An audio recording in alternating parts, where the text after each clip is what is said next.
Hey guys, what's up? I thought I'd create a quick video just to show you what Stacker is, how it works, and how you can get set up with Stacker in just a couple of minutes. So here you see me navigating around the example application that comes with Stacker when you download it, and it really has this native feel to it. But what's important to know is that the part in the middle, this is not native. This is actually a web app that I'm loading. And as I'm navigating around the web app, you'll see the native part of the application, the header, the title. It's all being updated as I move around. Now, to understand how it automatically does all of this behind the scenes, it's important for us to take a look at the web app and see what's going on there. So I'm going to navigate to the web app, and I'm going to click a link, and I want you to take a look at the URL up at the top here. Stacker comes with a bunch of these URL attributes that you can add to links that when you click the link, Stacker will intercept the request, take a look at the link, and see if there's anything that it can do with that page that's coming up. In this case, I'm telling Stacker to push the page on top of the stack, and I'm telling it to set the title to post. So that might look something like, you just saw the page there, that might look like that.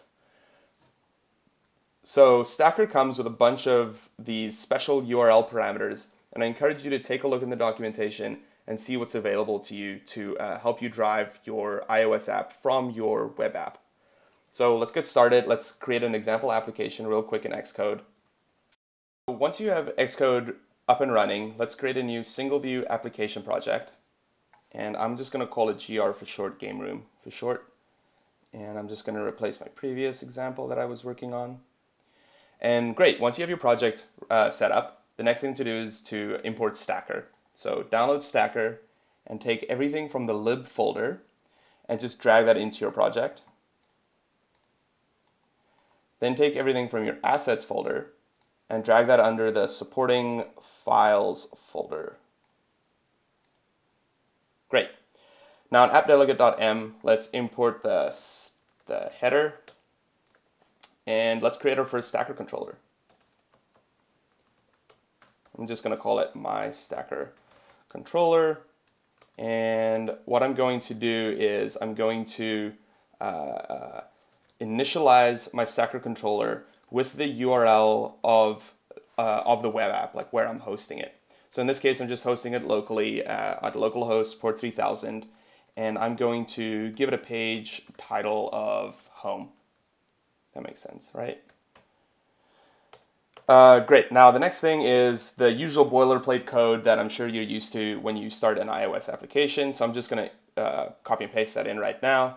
The only thing that's important here is that I'm setting our main root view controller to our Stacker controller. Great, so let's run that in the simulator.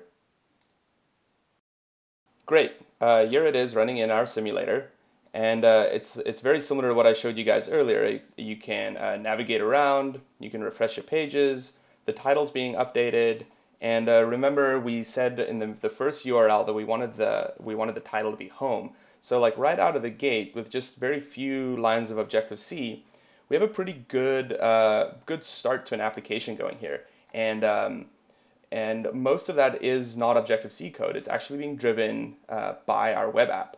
So obviously it's not as styled as the example I just showed you guys earlier, this one here. So in that case, I really encourage you guys to get the example application running and take a look at what I'm doing there. There's a bunch of other examples on how the JavaScript bridge works, and also how I'm declaring buttons from the URL. So like the search button up here appears because I've declared it in the URL.